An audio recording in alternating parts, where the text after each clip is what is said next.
السلام علیکم ورحمۃ اللہ وبرکاتہ۔ ساری دنیا بدل رہی ہے۔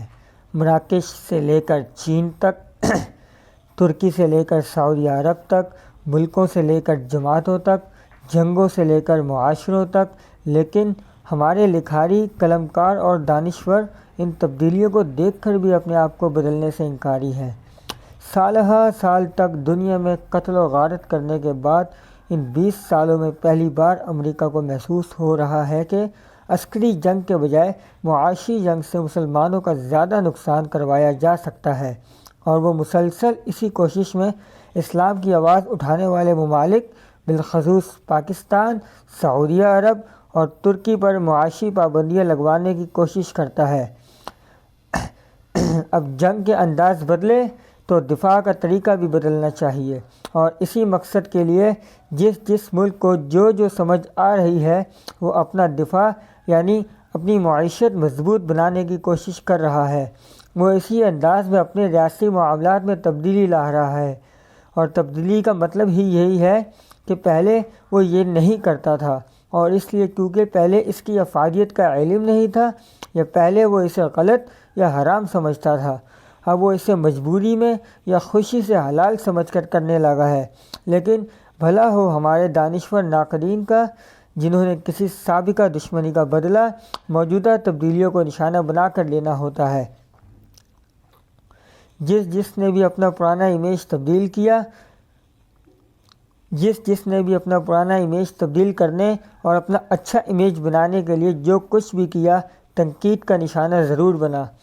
ترکی نے کافروں کی پابندیوں سے نکلنے کے لیے، اسلام پسند ممالک کو قریب کرنے کے لیے، اپنی معیشت کی مضبوطی کے لیے اور اپنا پرانا سیکولر امیج ختم کرنے کے لیے اسلامی ڈرامے بنائے،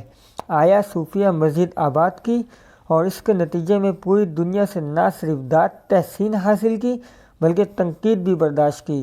اور آج سعودی عرب نے اسلامی ڈرامے بنانے کے بجائے یعنی اسلامی تاریخی کرداروں کو سلمان خان کی شکل میں لانے کے بجائے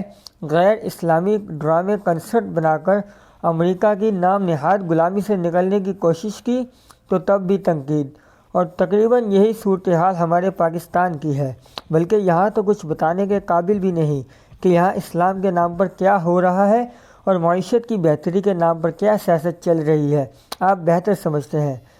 معیشت مضبوط کرنے کے لیے ترکی کو جو مناسب لگا، جو جائز سمجھتا تھا، جو وہ کر سکتا تھا، اس نے کیا اور تنقید برداشت کی۔ سعودی عرب نے سالہ سال تک تیل کی معیشت پر انحصار کیا، امریکہ کے ساتھ تجارتی تعلقات رکھے جو مسلسل تنقید کا نشانہ بنے۔ آج انہوں نے امریکہ سے تجارتی تعلقات کم کرنے اور اپنے قدموں پر کھڑے ہونے کے لیے فلم انڈسٹری کی طرف رجوع کیا، تو اس تبدیلی کی صورت میں بھی آج ان پر تنقید نہ ہو ممکن ہی نہیں۔ آدم علیہ السلام سے لے کر آج تک ہر پرانی نسل نے نئی نسل اور ان کے کاموں کو ہمیشہ ہی تنقید کا نشانہ بنایا، ان الفاظ کے ساتھ کہ ایک ہمارا زمانہ تھا، وہ بھی کیا زمانہ تھا، اب وہ باتیں کہاں رہیں، وغیرہ وغیرہ۔